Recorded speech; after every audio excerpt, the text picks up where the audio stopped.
¿Qué es la ciencia? Bueno, una de las cosas que me enseñó San Marcos fue a buscar o partir por una definición etimológica, ¿no? Si bien la etimología no dice mucho de cómo la palabra va cambiando y se va adaptando, por lo menos la palabra ciencia tiene de origen latín, ¿no?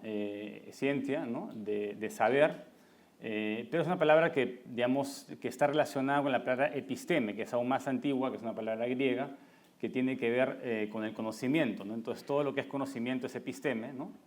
De ahí vienen palabras como panepistimio, ¿no? Que significa universidad, ¿no? En griego, ¿no? El lugar donde están todas las ciencias. Y los griegos la querían diferenciar de la doxa, ¿no? De la mera opinión, ¿no? Tal vez saber contingente.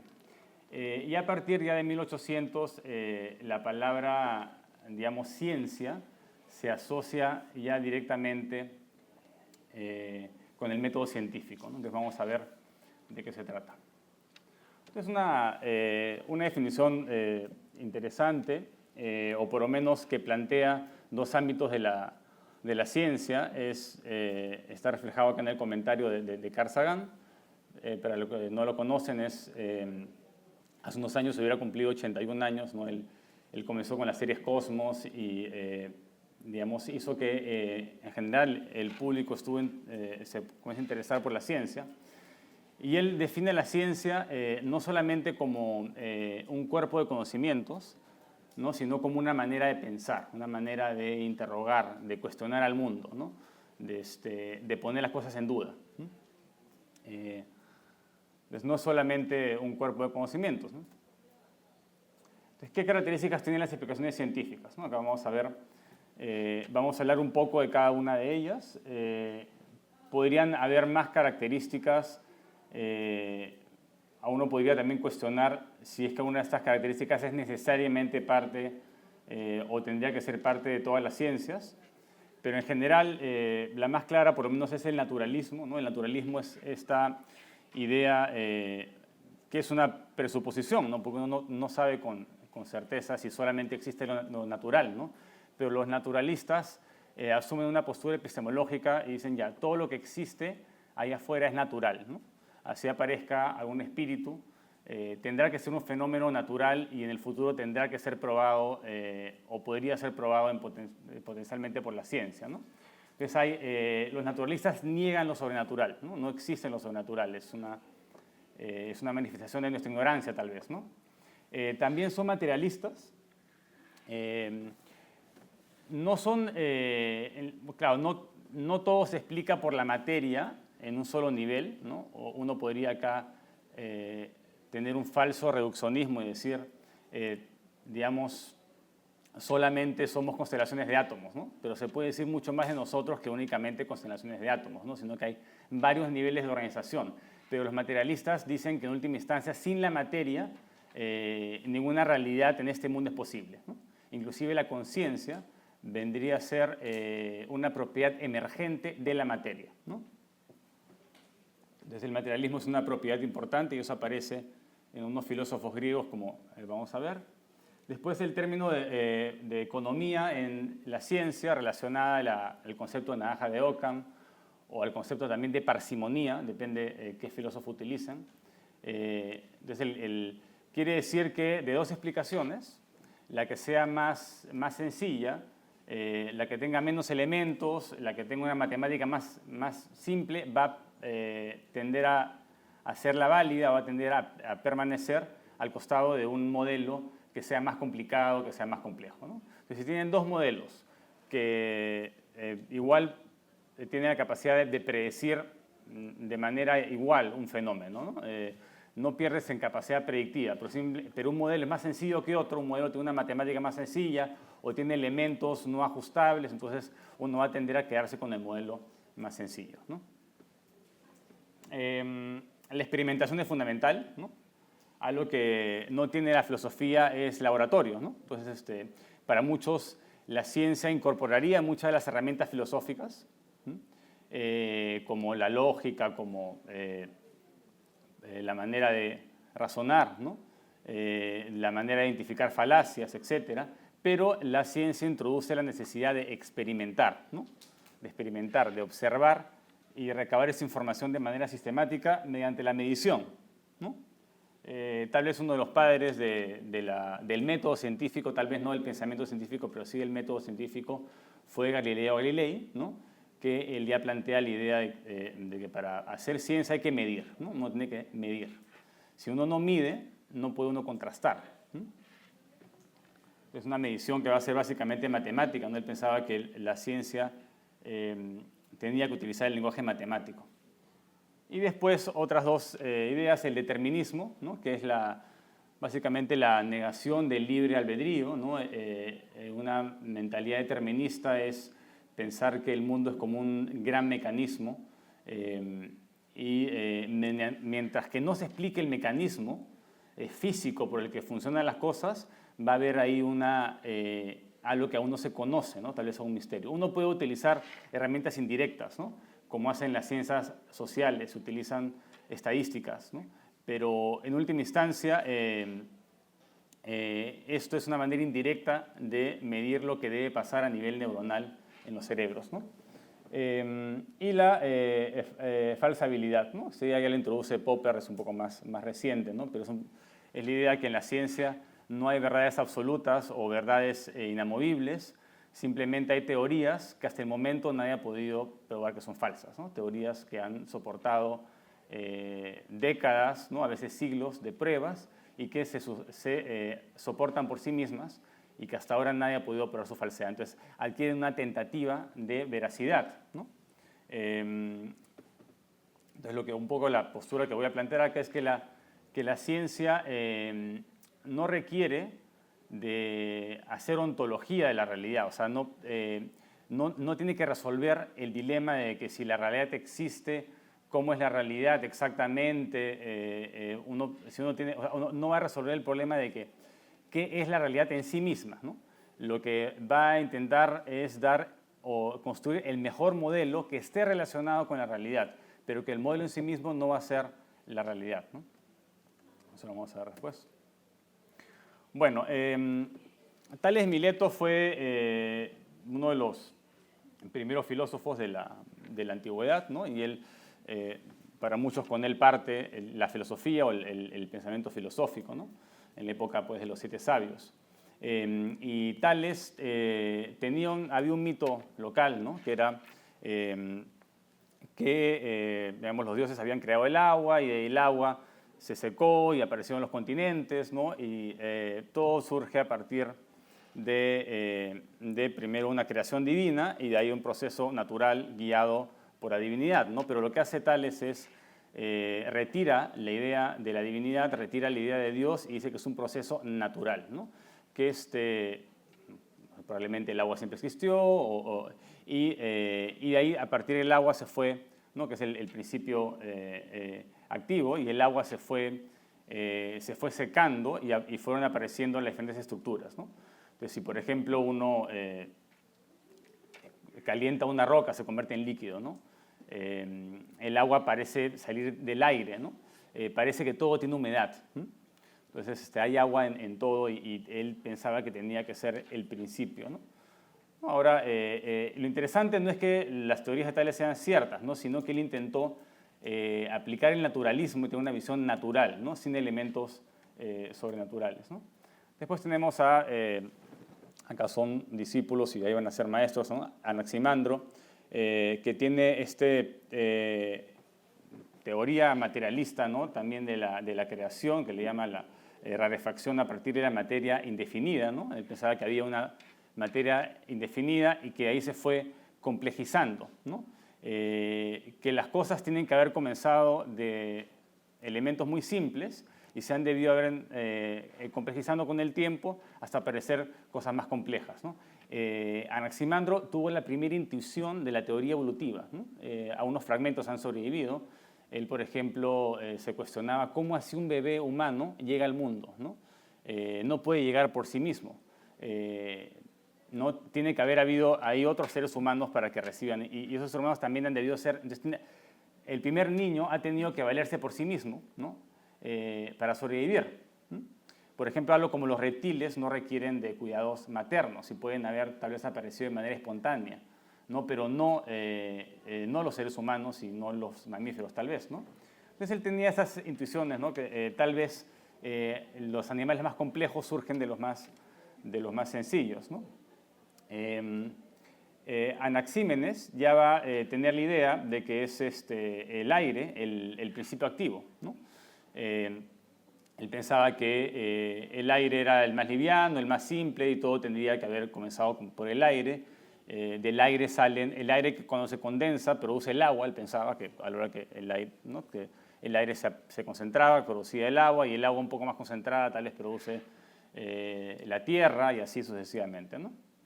Entonces tuvo una discusión acá sobre cuál principio activo, cuál principio material, ¿no? Es lo importante, ¿no? Pero se dan cuenta que acá no hay dualismo como en Platón, ¿no? No hay esta necesidad de crear entes inmateriales para explicar la naturaleza, ¿no? Entonces es una idea interesante. Y de ahí Parménides, justo entrando me di cuenta que estaban ahí todos los filósofos en fila y estaba Parménides ahí, que plantea una idea interesante, ¿no? Y plantea un problema, el problema del movimiento. Entonces se han revisado, el problema está en la física de Aristóteles. Ahí se habla bastante de Parménides y también de Demócrito, ¿no? O sea, parte de lo que sabe de Parménides y Demócrito es gracias a la física de Aristóteles, porque ha oído muy poco de ellos, ¿no? Pero Parménides tiene una idea que la plantea bastante bien Zenón, ¿no? Zenón tiene este famoso ejemplo de Aquiles y la tortuga, ¿no? Él decía, imagínense que, ¿no? Que ambos están corriendo, ¿no? Y si primero sale la tortuga, y de ahí Aquiles la quiere alcanzar, nunca la va a alcanzar, ¿no? Nunca la va a alcanzar.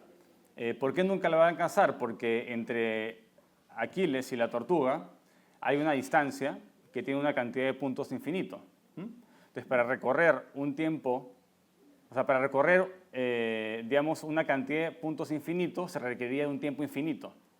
Por lo tanto, el movimiento no es posible, porque entre cualquier distancia A o B, por más que sea 1 centímetro o 10.000 kilómetros, en cualquier distancia A o B pueden caber infinita cantidad de puntos. Y si yo tengo que recorrer todos los puntos, entonces al final nunca voy a llegar a ninguna parte, por lo tanto el movimiento es una ilusión, decía Parménides, ¿no? Utilizando la lógica limpia, supuestamente decía que el movimiento es una ilusión. Y eso le incomodó mucho a Aristóteles, y por eso que escribió la física, para intentar refutar a Parménides, ¿no? Pero Demócrito creo yo que tiene una respuesta mucho más certera que la que tendía Aristóteles del paso de la potencia al acto, ¿no? Demócrito habla en términos de átomos, en términos puramente materiales. Para él, la distancia A y B de Parménides o de Zenón no tiene una infinita cantidad de puntos. Esa es una ilusión, un punto es una abstracción, es una referencia en el espacio, pero no tiene substancia el punto, ¿no? Lo que tiene substancia es el átomo, ¿no? Esas partículas duras, indivisibles, ¿no? Entonces, entre A y B no hay infinita cantidad de átomos. Pueden haber un montón de átomos, pero hay una cantidad necesariamente finita, porque el átomo ocupa un espacio, ¿no? Entonces, si alineas a los átomos entre A y B, puedes recorrerle una cantidad finita de tiempo. Por lo tanto, sí es cierto que aquí les pasa a la tortuga, ¿no? No es que los sentidos nos engañan, eso sí sucede en la realidad, o debería suceder, por lo menos se explica de manera elegante desde la teoría atómica. Claro, pero si tú asumes que no hay átomos, sino que los elementos se pueden dividir de manera infinita, como pensaban los demás antiguos, entonces tienes este problema, pues, ¿no? Si algo se puede dividir infinitamente, tiene infinita cantidad de partes y el movimiento otra vez no es posible, ¿no?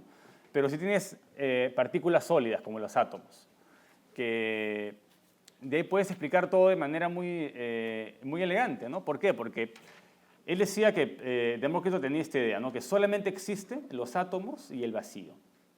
Todo lo demás, el color, el sabor, digamos, las formas, los colores, es por convención.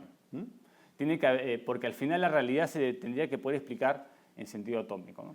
Él dividía al universo en estas tres instancias, digamos, ¿no? El cosmos, que es el lugar donde vivimos, ¿no? Que es el mundo medio, o la Tierra Media, si hablamos del Señor de los Anillos. Y el microcosmos sería digamos, el cosmos de los átomos. En el microcosmos es tan complejo como el cosmos, pero es invisible. Imagínense, una realidad tan compleja como nuestra realidad digamos, cotidiana, pero invisible, ¿no?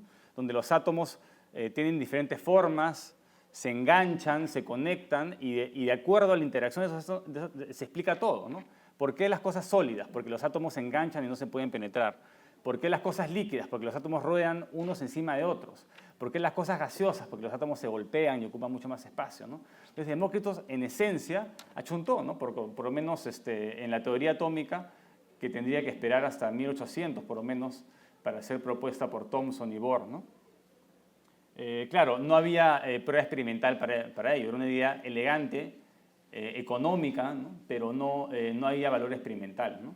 Pero sí dentro del marco naturalista y sí dentro del marco materialista, ¿no? Otro importante es Aristarco de Samos, ¿no? Que a veces no es muy estudiado. Es interesante él porque él fue el primero que se sepa que plantea el modelo heliocéntrico, que tendría que ser redescubierto recién por Copérnico.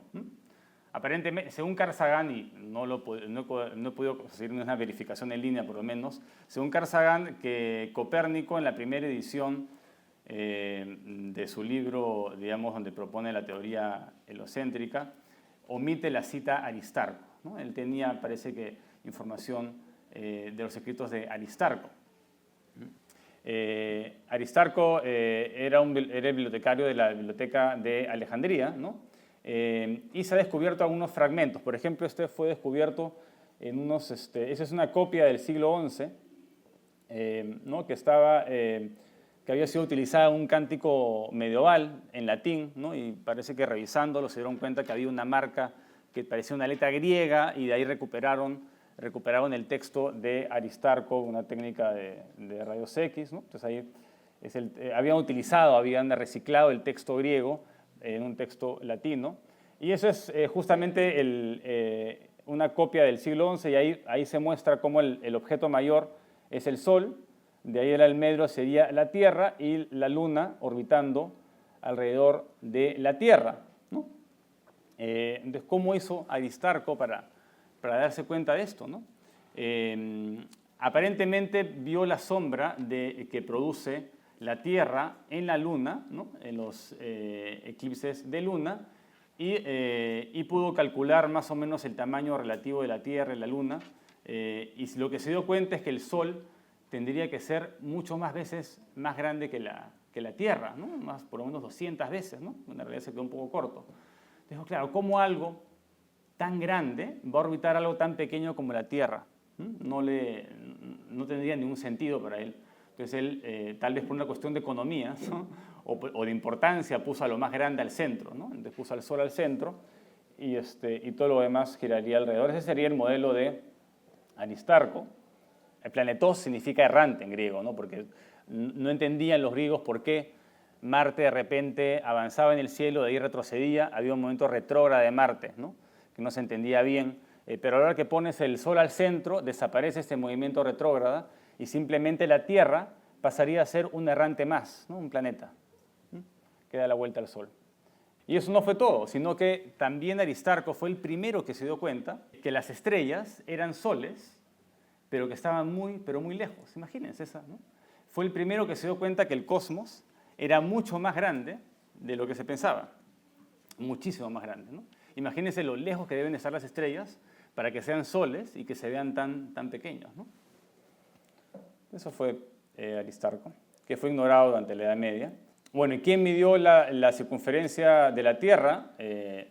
Obviamente ustedes ya saben que para la época de Cristóbal Colón, en realidad desde los griegos, ¿no? Se sabía que la Tierra era redonda, no es falso que digamos, en la Edad Media la gente no sabía que era redonda. Eratóstenes no solamente sabía que era redonda, él también fue un bibliotecario de la Biblioteca de Alejandría, sino que él se topó con un relato que decía que en Siena, ¿no? Que es unos 300 kilómetros al sur, no se sabía, él vivía en Alejandría, pero en Siena habían observado que en el día más largo, ¿no? En el solsticio de verano, los rayos caían de manera perpendicular en un pozo y no generaban ninguna sombra. Eratóstenes se preguntó si ese mismo día del año digamos, mucho más al norte, en Alejandría, si ponía una estaca ese mismo día del año, iba a generar alguna sombra, ¿no? Entonces, claro, nadie tiene por qué mentir en un relato como este. Esperó a que sea ese día del año, puso la estaca y se dio cuenta que generaba una sombra pronunciada. ¿Cómo es posible que el mismo día del año, al mismo tiempo, en Alejandría hay una sombra pronunciada y en Siena no? Entonces, él pensó que eso se explica porque la Tierra debería ser curva. Y como es ligeramente curva, entonces entra en diferentes ángulos, ¿no? Y ahí fue... y solo necesitaba en realidad la distancia entre Siena y Alejandría, y no se conocía en la época, entonces le pagó un esclavo para que vaya caminando y mida la distancia, ¿no? Y de vuelta, y de ahí recién sacó pues, que eran unos 7 grados más o menos, de ahí multiplicó esa distancia y calculó la circunferencia de la Tierra en no sé cuánta cantidad de estadios para la época, ¿no? Fue un cálculo, digamos, bastante exacto, si es que hubiera tenido mejores instrumentos, ¿no? Bueno, y esto es uno de los primeros tratados ya propiamente científicos que tiene el método científico. Acá esto es escritos de Galileo. Abajo pueden ver, por ejemplo, cómo ahí están los 4 satélites de Galileo. Galileo va observando, porque él fue el primero en utilizar el telescopio para, digamos, observar el cielo. Antes se llamaba ojo de espía holandés, ¿no? Parece que un holandés lo inventó para espiar al vecino. Galileo lo encontró en una feria, desarmó el telescopio, fue a Murano, hizo los mejores vidrios que pudo, mejoró este invento, ¿no? Y comenzó ya no a apuntar al vecino, le importaba un pepino lo que decía el vecino, sino comenzó a apuntar al cielo y se dio cuenta, descubrió pues los satélites de Galileo. Y ahí fue que tuvo problemas con la iglesia porque le decían que estaba mal el telescopio, que no podía hacer, que todo debería girar alrededor de la Tierra, ¿no? Entonces ya con eso tengo que terminar, no tengo tiempo para hacer la última parte, pero la visión moderna un poco es que la ciencia, por lo menos la de Becker y Clark y otros científicos, tiene estas características, ¿no? Que son el naturalismo, el materialismo y otras que pueden ser un poco más cuestionadas, como la falsabilidad, ¿no? o la economía. Esas son las características, pero también tiene 3 elementos fundamentales que están en interacción, que son las teorías, las leyes y las pruebas, ¿no? Las teorías es el corpus explicativo, ¿no? Es como la teoría de la evolución, pero acá tenemos, ¿no? Que en realidad no es lineal, ¿no? Y las leyes están escritas en lenguaje matemático y describen regularidades y por eso se puede hacer predicciones, porque hay leyes. Y las pruebas, ¿no? Las pruebas son hechas en ambientes controlados y se busca medir, ¿no? Medir algún efecto, ¿no? Entonces, ya para terminar, ¿no? ¿Qué es la realidad para los científicos? Hemos visto cómo ha ido cambiando, digamos, cómo hay un origen en el pensamiento científico con el naturalismo de los griegos, con el materialismo de los griegos, y se ha ido perfeccionando hasta Galileo, que ya establece la necesidad de medición y experimentación, y ahí surge propiamente el método científico, ¿no? Con Galileo. Y de ahí visiones con las que quiero terminar, ya como la de Stephen Hawking, que se llama realismo dependiente del modelo, ¿no? Donde ya él dice, bueno, en realidad no podemos saber al 100% qué cosa es la realidad, pero lo que tenemos es el mejor modelo. El mejor modelo es nuestra mejor aproximación de la realidad, ¿no? Es como que ustedes no pueden viajar al mundo subatómico, ¿no? Nadie puede. Es como, imagínense que están prohibidos de ir a la China. Por alguna razón nunca van a poder ir a la China, ¿no? Es como los científicos que quieren reducirse al tamaño del átomo, pero no pueden, porque en principio no podrían ver, un átomo es más pequeño que la luz visible, no se puede en principio ver, ¿no? Pero sin embargo está el mapa, ¿no? Entonces la teoría científica sería como un mapa de la realidad para una realidad que es inaccesible, como la realidad subatómica o atómica, o como la realidad del macrocosmos, el que hablaba Demócrito, ¿no? Entonces, para eso están los instrumentos para extender. Los instrumentos como el microscopio, el telescopio, sirven para extender nuestros sentidos. Pero va a llegar a un punto que los instrumentos no sirven, o algo tan pequeño como una cuerda, una de las supercuerdas no se pueden ver, y tal vez nunca se vayan a poder ver. O sea, entonces, solamente queda el modelo, ¿no? El modelo matemático que tiene que encajar lo mejor posible con la realidad, pero que el modelo no va a ser la realidad en sí misma, pero va a ser la mejor representación, ¿no? Eso se llama, digamos, el realismo dependiente del modelo. Entonces, los científicos son realistas, pero lo que es real o lo que se discute es el modelo, no la realidad en sí misma, ¿no? Entonces, se quiere separar un poco de hacer ontología, ¿no? De buscar la realidad del ser y qué tan confiable es, ¿no?, el ser. Y bueno, gracias por escuchar.